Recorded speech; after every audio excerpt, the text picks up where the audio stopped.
وہ تو خدا غارت کرے ٹھیکیدار حمیدو کو میری ساری جوانی خاک میں ملا دی۔ مگر مائی میرا، جوانی تو خاک میں مل چکی ہے نا؟ ارے تو کیا بیکار باتیں کر رہا ہے؟ اگر کہیں اچھی جگہ جا کر رہوں گی، کلیا ٹھیک کر لوں گی تو اچھی خاصی عورت لگوں گی۔ توبہ توبہ، اب بھی اپنے آپ کو عورت کہتی ہے؟ تو عورت ہے؟ خیر ہوگی، لے شاید کوئی انداتا آ گیا۔ میں نے کہا سر رنگ کی یہ گاڑی بڑی لمبی سی تھوڑے فاصلے پر آ کے رکی۔ مائی میرا نے جلدی سے کہا جا جا چل چل، مانگ ہو سکتا ہے کہ کچھ مل جائے، کم از کم فضلے کی زبان تو بند ہو جائے گی۔ میں جلدی سے گاڑی کی طرف لپکا۔ گاڑی کی اگلی سیٹ پر ایک ڈرائیور بیٹھا تھا، پچھلی سیٹ پر ایک بیگم صاحبہ باڑی سے بدن کی مالک تھی، بڑی بڑی آنکھیں، لیکن ان آنکھوں میں پتلیاں بہت چھوٹی، اس وجہ سے یہ آنکھیں ذرا کچھ عجیب سی لگتی تھی۔ موٹے موٹے ہونٹ جن پر سرخی لگی ہوئی تھی، خوب گوڑا رنگ، خوب اچھا لباس، دیکھنے ہی سے اندازہ ہوتا تھا کہ کوئی بہت بڑی سیٹھانی ہے۔ میں نے کہا بی بی جی اللہ کے نام پر دے دو، میری بوڑھی ماں معذور ہے، میں اس کا علاج کروانا چاہتا ہوں۔ ہم بیکاری نہیں بی بی جی، بس وقت پڑ گیا ہے، دے دیں کچھ، آپ کا بھلا ہوگا۔ عورت نے گہری نظروں سے مجھے دیکھا، پھر بولی ہٹا کٹا ہے تو، بھیک مانگ کر اپنی ماں کا علاج کرانا چاہتا ہے؟ مجبوریاں ہیں بی بی جی، آپ سمجھتی نہیں ہو، بھیک مانگنے کی سوا اور کچھ نہیں کر سکتا۔ ڈاکٹر نے کہا ہے کہ ماں کو ایک لمحے کے لیے اکیلا نہ چھوڑا جائے، مجبوری ہے، نوکری پر جاتا ہوں تو نوکری ہی ہوتی ہے۔ اب یہ تو ہے کہ کم از کم جہاں بھی ہوتا ہوں اسے ساتھ لیے پھرتا ہوں۔ اچھا کتنا خرچ ہو جائے گا تیری ماں کے علاج میں؟ بی بی جی بس جو تم دے دو، تجھے شرم آنی چاہیے، تیری جوانی کو دیکھ کر کوئی سوچ بھی نہیں سکتا کہ تیرا ہاتھ بھیک کے لیے پھیل سکتا ہے۔ بی بی جی مجبوری سب کچھ کرا لیتی ہے، اور پھر اللہ کو تجھے اللہ کے نام سے واسطہ جو بھی مدد ہو سکے کر دیجیے گا۔ ایک ہی مدد کر سکتی ہوں تیری۔ وہ کیا؟ وہ یہ کہ تیری ماں کا علاج کرا دوں۔ ایسی باتیں تو سبھی کرتے ہیں بی بی جی، آپ اگر کچھ دینا چاہتی ہیں تو دے دیجیے، میں بارش میں بھیگ رہا ہوں۔ تو اب یہاں تو میں دولت لیے پھر نہیں رہی۔ ٹھیک ہے تیری ماں کے علاج کا سارا خرچہ میں دے دوں گی، لیکن تجھے میرے ساتھ چلنا پڑے گا۔ کہاں؟ زیادہ دور نہیں، تھوڑے سے فاصلے پر میرا گھر ہے۔ تو ماں کو یہیں چھوڑ دوں کیا؟ میں نے کہا تو عورت سوچ میں ڈوب گئی، پھر بولی تو ایسا کر، گاڑی میں وہیں درخت کے نیچے لگوا دیتی ہوں، اپنی ماں کو بھی گاڑی میں بٹھا لے اور ماں کی گاڑی یہیں چھوڑ دے، میں تجھے جو کچھ دینا ہے دے دوں گی، اس کے بعد ڈرائیور تجھے اور تیری ماں کو یہاں چھوڑ جائے گا۔ میں نے ایک لمحے کے لیے سوچا، میرا خیال ہے کہ تیر نشانے پر بیٹھا تھا۔ ایک لمحہ سوچنے کے بعد میں نے کہا ٹھیک ہے بی بی جی، اللہ آپ کو اتنا دے کہ آپ اسے سنبھال بھی نہ سکے، میں آگے بیٹھ جاتی ہوں تو اپنی ماں کو پچھلی سیٹ پر بٹھا دے۔ بہت بڑی بات تھی، بیگم صاحبہ ضرورت سے کچھ زیادہ ہی مہربان ہو گئی تھی، ورنہ اپنی اس قیمتی گاڑی میں گندی بیکارن کو کون جگہ دیتا؟ ایسے لوگ جن کے دلوں میں ہمدردی امڑ آتی ہے اور جن کی جیبوں میں اتنی دولت ہوتی ہے، کبھی کبھی بڑے فائدہ مند ثابت ہوتے ہیں۔ مائی میرا نے تو ناک چڑھائی تھی۔ میں نے سرگوشی میں اس سے کہا کیوں میرا دماغ خراب کر رہی ہے بڑھیا؟ فضلے سے کہہ دوں گا کہ ایک اچھی آسامی کو اس نے ہاتھ سے نکال دیا، پھر تو جانے گی، اور فضلہ میں تیری کوئی مدد نہیں کروں گا۔ اس دھمکی پر مائی میرا خاموش ہو گئی۔ میں نے بڑی مشکل سے اسے لکڑی کی گاڑی سے نکال کر کار کی پچھلی سیٹ پہ بٹھایا۔ اس دوران رحم دل بیگم صاحبہ ڈرائیور کے ساتھ اگلی سیٹ پر بیٹھ گئی، پھر دوسری طرف سے گھوم کر میں بھی کار میں بیٹھا۔ کیا ہی شاندار کار تھی، ایسے نرم گدے کے پاس انسان کا دل چاہے کہ لیٹے اور سو جائے۔ مائی میرا بھی سحرزدہ نظر آ رہی تھی۔ ڈرائیور نے کار سٹارٹ کر کے آگے بڑھائی۔ زندگی بھر سڑکوں پر دوڑتی ہوئی کاروں کو دیکھتا رہا تھا، 4-6 بار بس میں ضرور چڑھا تھا، پوری زندگی میں کار میں بیٹھنے کا پہلا اتفاق تھا۔ بہرحال مزہ آ رہا تھا، اور یہ خیال بھی تھا کہ اچھی خاصی رقم لگ جائے گی۔ اصل میں بات وہی فضلے کی تھی، کم وقت پورا حساب رکھتا تھا، اگر محسوس رقم میں کچھ کمی ہو جائے تو وہ رقم قرض ہوتی تھی، لیکن یہ بات تھی کہ اگر کچھ زیادہ ہاتھ لگ جائے تو اپنا کمیشن تو ملتا ہی تھا، لیکن ساتھ ہی ساتھ اگر فضلے کی روزمرہ کی ضروریات پوری ہو جائیں تو پھر چھٹی بھی ہاتھ میں آ جاتی تھی، اور چھٹی کے تو کیا ہی کہنے۔ میں خواب خرگوش میں مست ہو گیا اور سوچنے لگا کہ اگر کوئی اچھی رقم ہاتھ لگ گئی تو 4-5 فلمیں دیکھوں گا، عمدہ قسم کی نہاری روٹی کھاؤں گا، عیش کی گزرے گی۔ انہی تصورات میں ڈوبا میں کار کی کھڑکی سے باہر دیکھتا رہا، یہ کار بھی کیا چیز ہوتی ہے بھلا، بس اور کار کا کیا مقابلہ۔ پھر خاصی فاصلہ طے کرنا پڑا اور میں چونک پڑا۔ مائی میرا تو پہلے ہی پریشان ہو رہی تھی، مجھ سے پہلے ہی اس نے کہہ ڈالا ہمیں کتنا سفر کرنا پڑے گا بی بی جی؟ بس تھوڑی دور، وہ سامنے عورت نے اشارہ کیا۔ میں نے بھی سامنے کی طرف دیکھا، لیکن یہ دیکھ کر میں حیران رہ گیا کہ سامنے وہ جس طرف اشارہ کر رہی تھی وہاں تو کھنڈرات نظر آ رہے تھے، پرانے زمانے کے کھنڈرات۔ میں اس طرف کبھی نہیں آیا تھا، لیکن مجھے یہ اندازہ تھا کہ اب بستی پیچھے رہ گئی ہے اور یہ کھنڈرات بستی سے دور ہے، لیکن بہرحال بڑے لوگ ہیں، جہاں ان کا دل چاہے رہیں گے، کون بھلا انہیں روک سکتا ہے۔ گاڑی کھنڈرات میں داخل ہوئی اور یہاں پہنچنے کے بعد میرا اندازہ غلط ہو گیا۔ سامنے کے حصے بے شک ٹوٹے ہوئے تھے، لیکن اندر جو کالی کالی عمارت نظر آ رہی تھی وہ بالکل مضبوط تھی۔ میں زبان سے کچھ کہہ نہ سکا، لیکن حیرانی سے اس راستے کو دیکھتا رہا۔ کار بلاخر ایک بڑے سے دروازے کے پاس آ کے رکی، جس میں لکڑی کا ایک بہت بڑا پھاٹک لگا ہوا تھا اور اس میں پیتل کی کیلیں جڑی ہوئی تھی۔ پھاٹک کے نیچے ایک کھڑکی سی تھی اور ہم جب نیچے اترے اور میں نے مائی میرا کو اپنی گود میں اٹھایا تو سٹھاری جی اس کھڑکی سے اندر داخل ہو گئی۔ ڈرائیور بھی ہمارے ساتھ ہی آ رہا تھا۔ پھر اس کھڑکی سے داخل ہونے کے بعد ہم اندر پہنچے۔ بڑی ٹھنڈک تھی یہاں، زمین صاف شفاف راستہ کہ دیکھیں تو جی خوش ہو جائے، لیکن مجھے عجیب سا محسوس ہو رہا تھا۔ اندر کا ماحول واقعی صاف ستھرا تھا اور یہ شوقین مزاج بیگم صاحبہ یہی رہتی تھی، مگر یہاں نہ تو مجھے کوئی ملازم نظر آ رہا تھا اور نہ کوئی چہل پہل، بڑا خاموش اور سنسان سا ماحول تھا۔ بلاخر بیگم صاحبہ ایک دروازے کے پاس رکی اور انہوں نے ڈرائیور سے کہا، بس بوڑھی عورت کو برابر کے کمرے میں بٹھا دو اور لڑکے تم میرے ساتھ آؤ۔ میں بیگم صاحبہ کے ساتھ اندر چل پڑا۔ مائی میرا کو میں نے وہیں چھوڑا، لیکن اب نہ جانے کیوں دل پر ایک خوف کا احساس ہو رہا تھا۔ بیگم صاحبہ آگے بڑھی اور ہمیں ایک ایسی جگہ سے گزرنا پڑا جو نیچے ڈھلان میں تھی۔ میں نے حیرت سے بیگم صاحبہ کو دیکھا اور بولا، کتنی دور اور جانا ہوگا جی، کیوں مرا جا رہا ہے، ساتھ چلا میرے۔ بیگم صاحبہ نے خشک لہجے میں کہا، میں نے سوچا بڑے آدمی ہیں، ذرا سی بات سے بگڑ جاتے ہیں، ایسا نہ ہو کہ بنا بنایا کام بگڑ جائے۔ میں نے سوچا اور آگے بڑھتا رہا۔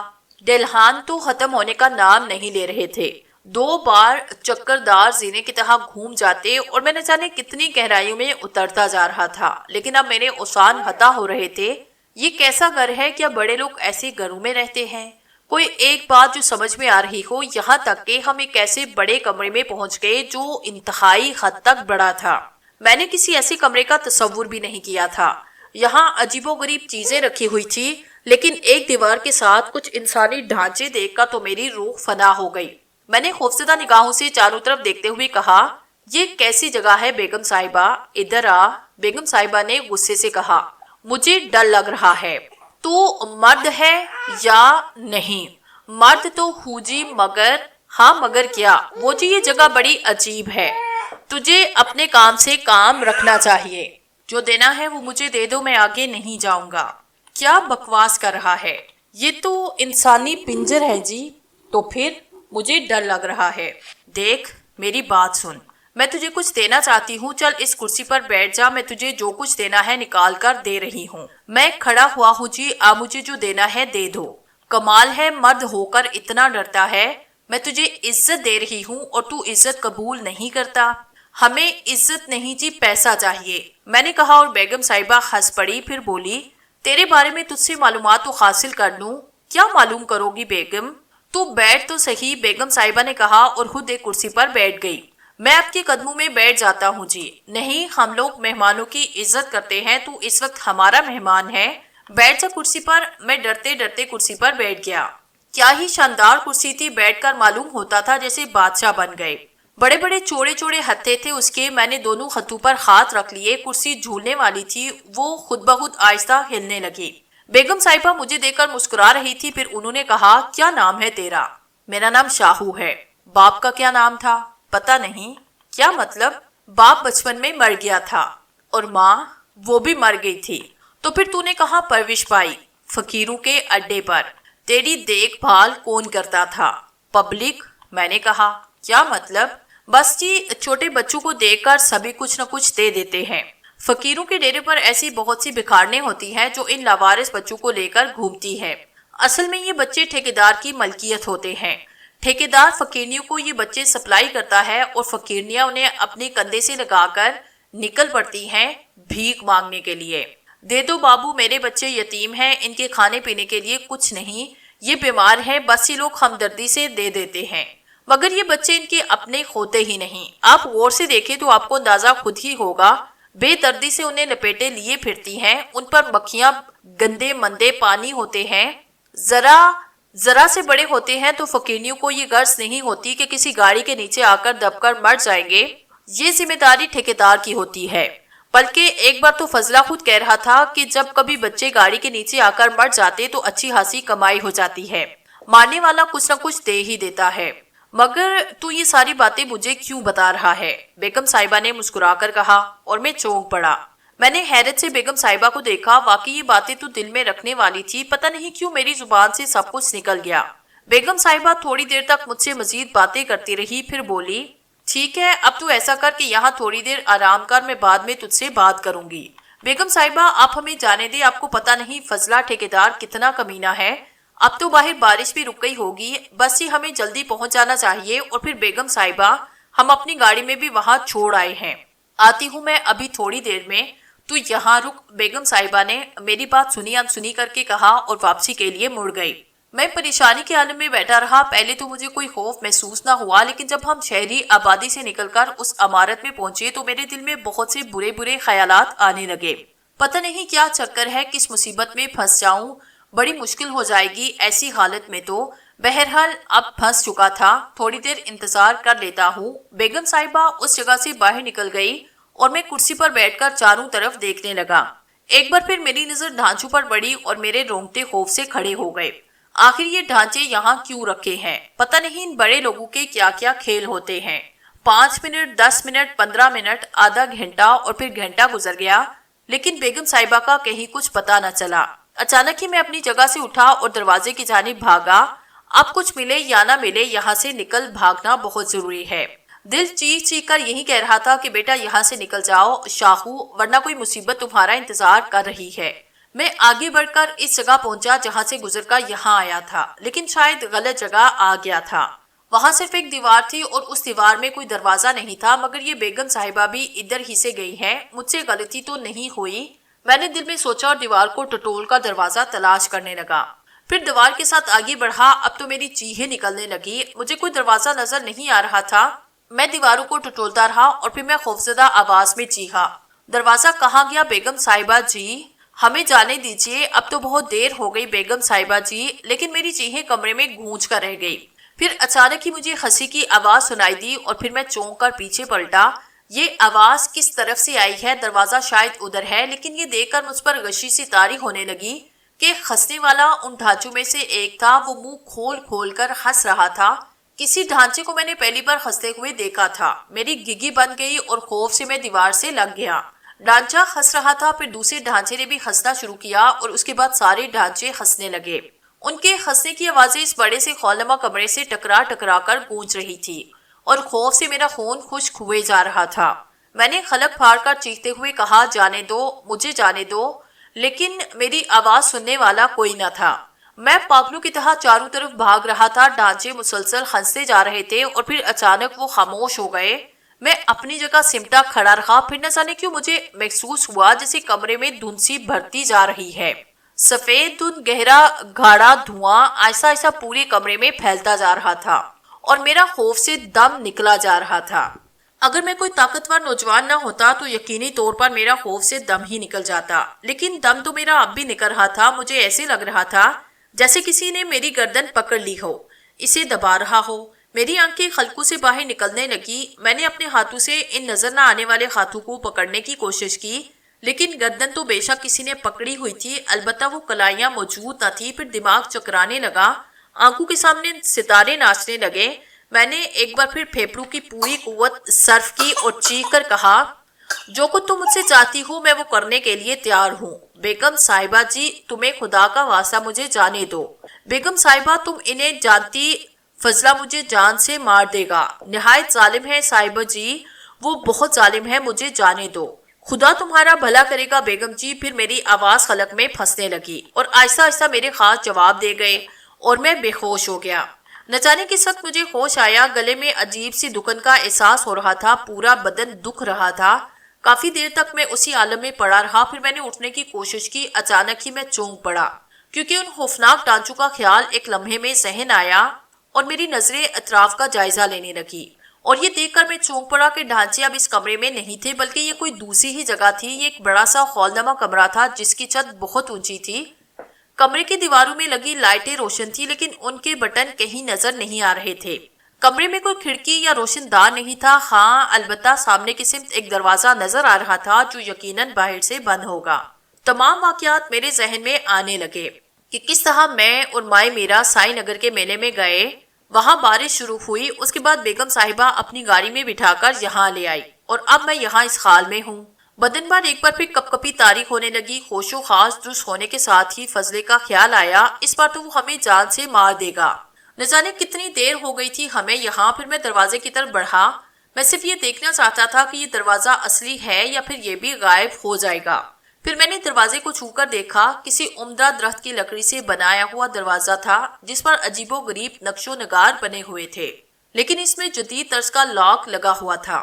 بہرحال میں وہاں سے واپس پلٹ پڑا۔ اب میں پوری طرح ہوش و خاص میں تھا اور ایک ایک چیز کا اچھی طرح جائزہ لے رہا تھا کہ اچانک میری نظر ایک عجیب سی شے پر پڑی۔ یہ ایک دیوار پر نصب کوئی مجسمہ تھا، لیکن مجسمہ انتہائی اونچائی پر لگا ہوا تھا اور بہت زیادہ غور پڑنے پر ہی نظر آتا تھا۔ اس مجسمے سے تھوڑی ہی دور ایک اور مجسمہ تھا جو غالباً پیلے رنگ کا تھا۔ پھر ایک ایک کر کے میں نے چاروں دیواروں کو غور سے دیکھا۔ یہ 10 مجسمے تھے، عجیب و غریب شکل کے، اور پھر بہت زیادہ اونچائی پر ہونے کی وجہ سے یہ مجسمے واضح نظر نہیں آ رہے تھے۔ میں واپس اسی جگہ پہ آ کے بیٹھا، چیخنے چلانے سے کوئی فائدہ نہیں تھا، بس انتظار کر رہا تھا کہ دیکھو اب کیا ہوتا ہے۔ پھر میری نظر ایک دیوار کی جانب اٹھی اور میرے بدن کے رونگٹے کھڑے ہو گئے۔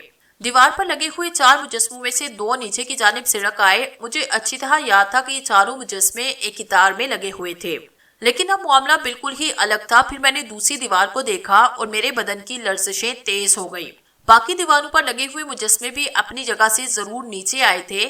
عجیب سی طرز کے مجسمے اب بھی اتنی بلندی پر تھے کہ بہت زیادہ واضح نہ تھے، لیکن ان کی ترتیب ضرور خراب ہو گئی تھی۔ اب یہ سارے مجسمے ایک ساتھ دیواروں پر نیچے کی طرف پھسلنے لگے اور یہ اتنے نیچے آ گئی تھی کہ میں بآسانی انہیں دیکھ سکتا تھا۔ ایک مجسمے کا سر گائے کی طرح کا تھا، بقیہ در انسانی شکل میں تھا۔ اس کا رنگ بھی کالا تھا اور بڑا خوفناک لگ رہا تھا۔ ایک مجسمہ پیلے رنگ کا تھا، اس کا بھی در انسانی تھا اور چہرے کی جگہ چیتے کا سر تراشا ہوا تھا جس میں سے اس کے دانت جھانک رہے تھے۔ پھر ایک طرف کی دیوار پر لگے مجسموں نے حرکت کی، ان کی جگہ آپس میں تبدیل ہوئی، پھر ان سب نے آپس میں جھنگیں بدلنا شروع کر دی۔ وہ بآسانی دیواروں پر پھسل رہے تھے اور میرا دم نکلا جا رہا تھا۔ یہ احساس تو شروع سے ہی میرے ذہن میں تھا کہ عجیب و غریب حالات کا شکار ہو گیا ہوں، لیکن بات سمجھ میں نہیں آ رہی تھی، نہ جانے یہ سب کیا ہے۔ میری نگاہیں ان سوچوں کے ساتھ مجسموں کا جائزہ لے رہی تھی۔ اب مجھے اپنی آنکھوں پر بالکل شبہ نہیں تھا، مجسمے بار بار جگہ تبدیل کر رہے تھے۔ اچانک اس نیم تاریک کمرے میں روشنی ہوئی، اس کے ساتھ ہی دیواروں پر سرسراہٹیں ابھری اور تمام مجسمے دیواروں پر دوڑنے لگے۔ ایسے لگتا تھا جیسے وہ جاندار ہوں اور کسی کو دیکھ کر اپنی جگہ سے دوڑ پڑے ہوں۔ پھر وہ اسی جگہ جا ٹکے جہاں میں نے پہلے انہیں دیکھا تھا۔ ابھی میں حیرت سے ان مجسموں کی حرکت دیکھ رہا تھا کہ وہ دروازہ کھلا اور 4 افراد اندر آئے، لیکن اس طرح کہ انہوں نے اپنے سانوں پر ایک تابوت اٹھایا ہوا تھا۔ تابوت اوپر سے کھلا ہوا تھا لیکن میں نہیں دیکھ سکتا تھا کہ اس میں کیا ہے۔ پھر میں نے تابوت لانے والوں کے چہرے دیکھے اور اچانک ہی مجھے ایک جھٹکا لگا۔ کیا یہ میری آنکھوں کی خرابی ہے یا جو کچھ میں دیکھ رہا ہوں وہی حقیقت ہے؟ وہ لوگ مکمل انسانی جسم کے مالک تھے لیکن ان کے چہروں پر کوئی نقش نہیں تھا۔ ایسے محسوس ہوتا تھا جیسے انہوں نے اپنے چہروں پر نقابیں چڑھائی ہوں۔ ان کی نہ ناک تھی، نہ آنکھیں، نہ ہونٹ، بس بے نقش چہرے تھے۔ میں آنکھیں پھاڑ پھاڑ کر انہیں دیکھتا رہا اور میرے بدن میں خوف کی لہریں دوڑتی رہی۔ وہ اس بڑے سے کمرے میں آئے اور انہوں نے اپنے شانوں سے تابوت اتار کر نیچے رکھا۔ اب میں اس تابوت میں بھی جھانک سکتا تھا۔ جس جگہ میں بیٹھا تھا وہاں سے تابوت اور اس کے اندر لیٹی ہوئی لاش یا کوئی زندہ جسم صاف نظر آ رہا تھا۔ میں نے اس جسم کو بھی دیکھا اور ایک بار پھر میرے رونگٹے کھڑے ہو گئے۔ یہ مائی میرا کا جسم تھا، میری آنکھیں دھوکہ نہیں کھا سکتی، یہ مائی میرا کا ہی بدن تھا۔ لیکن تابوت میں کیا مائی میرا مر چکی ہے؟ بہرحال کچھ بھی تھا، مائی میرا سے میرا بہت پرانا واسطہ تھا۔ یہ خوفناک چہرے میرے لیے انتہائی دہشت کا باعث تھے، لیکن مائی میرا کو دیکھ کر میں اپنی جگہ سے اٹھا اور اس کی جانب لپک پڑا۔ میں نے دیکھا کہ مائی میرا کی آنکھیں کھلی ہوئی ہیں اور وہ تابوت میں خاموش لیٹی ہے۔ مائی میرا، تو زندہ ہے؟ تو زندہ ہے؟ ہاں میں زندہ ہوں، مائی میرا کی پتھرائی ہوئی آواز ابھری۔ تو اٹھ، اس تابوت سے باہر نکل، مائی میرا، ہمیں یہاں سے بھاگ چلنا چاہیے۔ تو اٹھ جا، یہ کون ہے؟ خدا کے واسطے مائی میرا اٹھ جا۔ چاروں جو اس تابوت کو لے کر یہاں آئے تھے خاموش کھڑے ہوئے تھے۔ تبھی اندرونے حصے کی ایک دیوار میں خلاصہ پیدا ہوا۔ آواز اتنی زوردار تھی کہ مجھے چونک کر اس جانب متوجہ ہونا پڑا، جہاں سے میں نے دیکھا کہ وہی بیگم صاحبہ جو ہم لوگوں کو یہاں لے کر آئی تھی وہاں سے اندر داخل ہو رہی ہے، لیکن ان کا انداز وہ اس طرح سامنے کی سمت دیکھ رہی تھی جیسے ان کی آنکھوں میں روشنی نہ ہو، لیکن یہ آنکھیں تھی ہی کہاں۔ ان آنکھوں میں سفیدی تو تھی لیکن ان کی سیاہ پتلیاں غائب تھی۔ بیگم صاحبہ کا چہرہ بالکل سامنے تھا، وہ مر نہیں رہی تھی اور جس طرح وہ چل رہی تھی وہ بھی حیرت انگیز بات تھی۔ مجھے ان کے قدم اٹھتے ہوئے محسوس نہیں ہو رہے تھے، بلکہ ایک طرح سے وہ تیرتی ہوئی آگے آ رہی تھی۔ میرے خدا، کیا ہے یہ سب کچھ؟ میں کس خوفناک جال میں پھنس چکا ہوں، میں نے سوچا۔ میں نے ایک بار پھر مائی میرا کو مخاطب کیا، لیکن وہ اسی طرح خاموش لیٹی ہوئی تھی۔ میں تجھے اٹھاؤں مائی میرا؟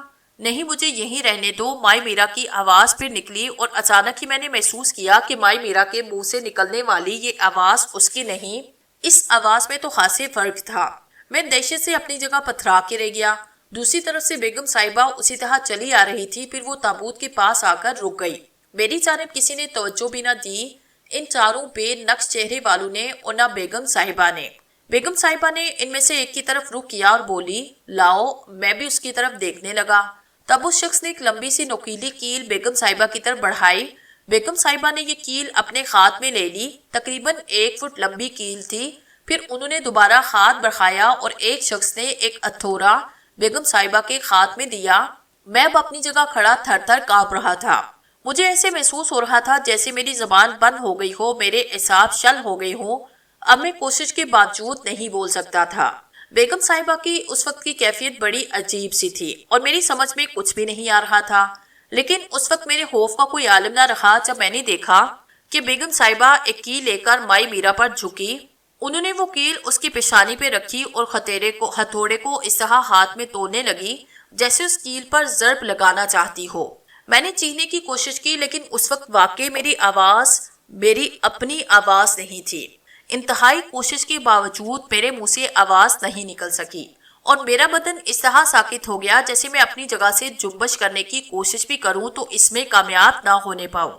پھر میری آنکھوں نے وہ رخ فرسا منظر دیکھا۔